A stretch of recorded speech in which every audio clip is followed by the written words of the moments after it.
Listen, friend, I want to ask you something real simple today. How long have you been waiting? Not waiting for a job or waiting for things to get better at home. I mean waiting to come back to God. Waiting until you get yourself together. Waiting until you stop doing that thing you keep doing.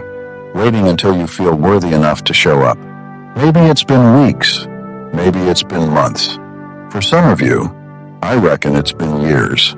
And deep down, there's this quiet voice that says, when I'm better, then I'll go back. When I've cleaned myself up, then I can pray again. When I've figured this out, then God will want to hear from me. Friend, I need you to hear this right now. That voice is not from God. And today we're going to find out exactly what God said to people who were too broken to believe He still wanted them. See, by the time we're done here today, you're going to understand something that changes the whole way you approach God. You're going to see what Hebrews chapter 4 says about coming to God when you're broken, worn out, and far from fixed. And it's not what religion told you. It's not what that guilt in your chest has been telling you either. You're going to walk away knowing that God's door was never closed to you. Not when you fell, not when you failed, not even when you stopped trying altogether. And you're going to hear something that a whole lot of tired people need to hear today. You don't have to be fixed to come home, child. You just have to come. Now, I've talked to a lot of folks over the years who love God deeply, and I've noticed something. Most of them aren't staying away from God because they stopped believing. They're staying away because they don't feel like they deserve to be close.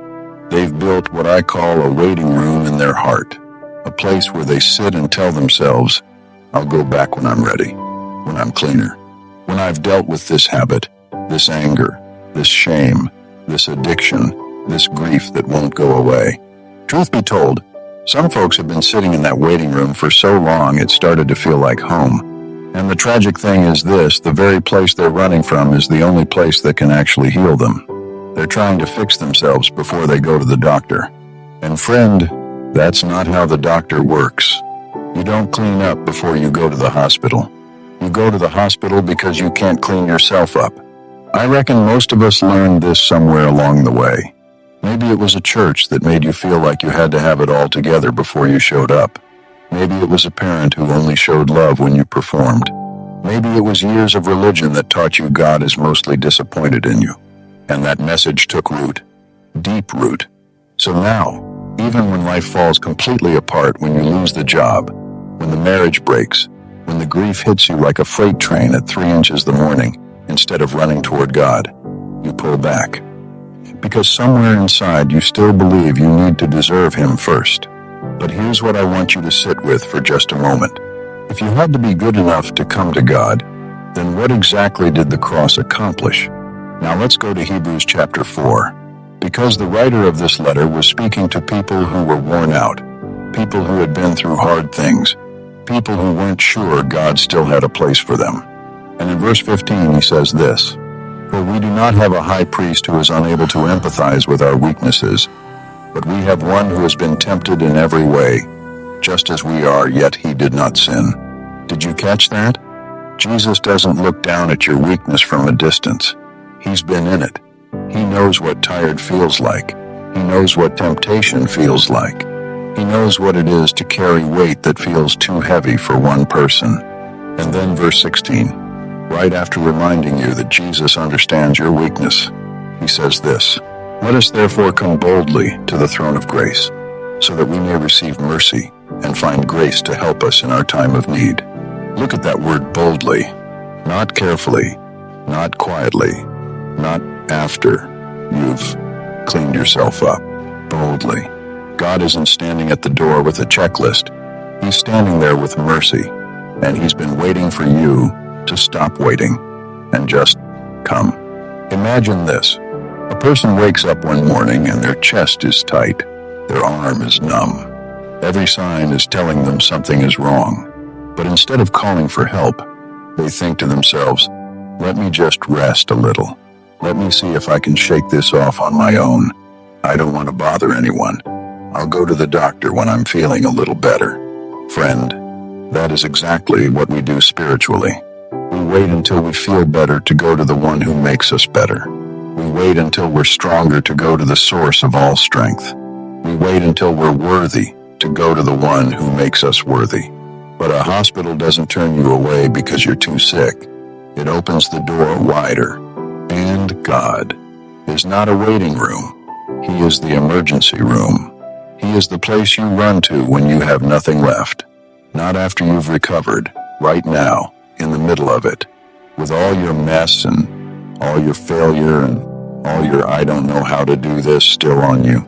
The throne of grace in Hebrews 4 isn't a throne you earn access to. It's a throne that was built for people in their time of need, and your time of need is right now.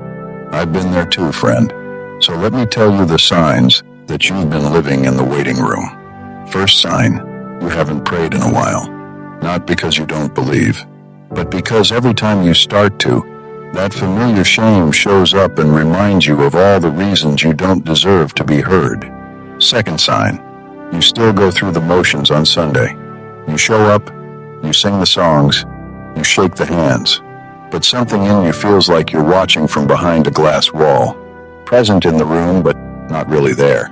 Third sign, you've made a deal with yourself. You said, when I get past this struggle, when I beat this thing, when I figure out how to be better, then I'll really come back to God. And that deal has been keeping you at arm's length for longer than you want to admit. And the fourth sign, you feel more shame about your spiritual distance than peace about God's nearness. You spend more time thinking about how far you've drifted than believing that He never moved. I reckon if any of that landed, you haven't failed, friend. You've just been waiting for permission that was already given at the cross. See, here's the truth that changes this whole season of life. God was never waiting for you to get fixed. He was waiting for you to get honest. There's a difference between those two things that I think we miss. Fixed means you've resolved the problem. Honest means you admit you can't. And it turns out, honesty is the only requirement God ever asked for at the door. The prodigal son didn't come home because he had cleaned himself up. He came home because he finally admitted he couldn't do it on his own. He came home in the middle of his mess, still smelling like the pig pen, still carrying the shame of everything he'd done. And his father saw him coming from a long way off and ran. He ran, child. God doesn't stand at the door with crossed arms waiting to see if you've improved enough. He runs. And right now, at whatever distance you feel from Him, He is already running toward you. So, what does it actually look like to stop waiting and start coming? First thing, you come broken, not fixed, broken. You stop saving your prayers for when you feel worthy, and you start praying from wherever you actually are. If you're angry, pray angry. If you're ashamed, pray ashamed. If you're so tired you don't even have words, you just sit there and let God know you showed up anyway. The Psalms are full of people who did exactly this. David didn't clean himself up before he wrote Psalm 51. He wrote it in the middle of the worst failure of his life, crying out from a broken place, and God called him a man after His own heart, not after he fixed it, in the middle of it. A simple thing to try today. Before you go to sleep tonight, don't pray a polished prayer. Just say this out loud.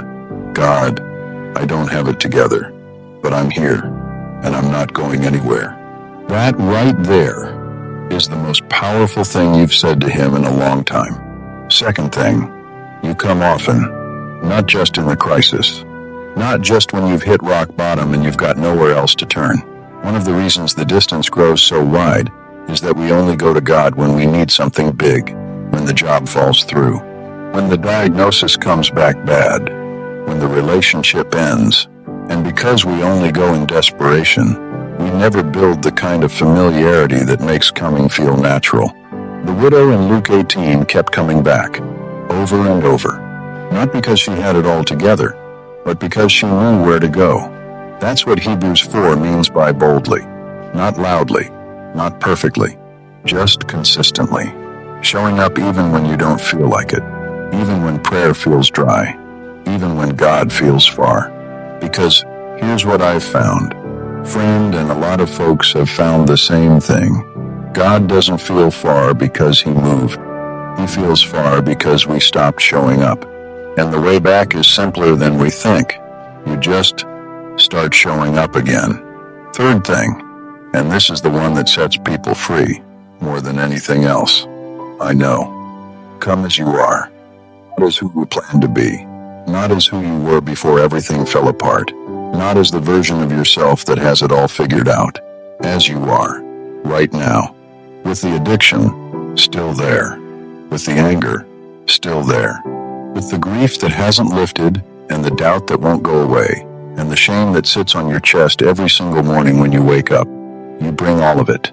Because here's what the throne of grace is. It's not a courtroom where your case gets evaluated.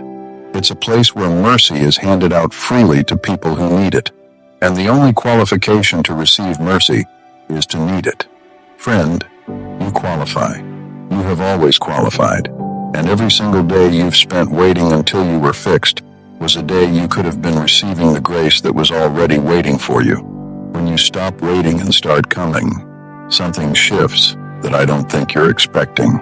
The shame that kept you away slowly begins to lift, not because your circumstances changed, but because you stopped letting shame be the gatekeeper between you and God. Prayer starts to feel like breathing again, instead of a performance. Because you're not preparing anymore. You're just showing up. And when you just show up, God just shows up too. The distance closes, not all at once, but day by day, by conversation, by honest moment, you start to feel close again. And that closeness brings a peace that doesn't make sense given everything you're still walking through. And the guilt of staying away, it dissolves. Because you finally understand that God wasn't keeping score of how long you were gone. He was just waiting for you to come back home. There's a chair on the porch with your name on it, friend. The light is on. The door is open. And he has been waiting. Not with disappointment, but with everything you need for this exact moment in your life. Listen, God has never once looked at you and said, "Come back when you're better." Not once. Not in your worst moment. Not in your longest silence. Not in the season when you did everything you said you'd never do. He looked at you and said what he's always said. Come. Just come, child. Not fixed. Not polished. Not with the right words, or the right posture, or the right amount of faith. Just come.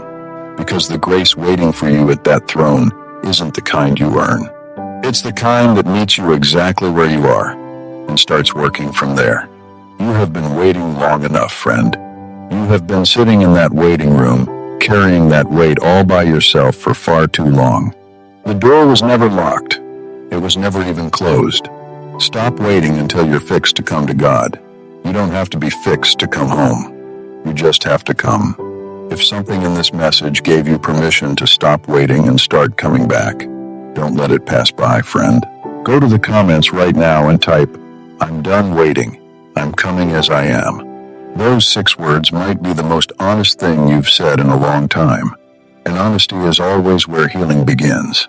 And if you know somebody in your life right now who has been staying away from God because they don't feel worthy enough to come back, a friend, a family member, somebody you love who used to have a deep faith and somewhere along the way just stopped, share this with them today.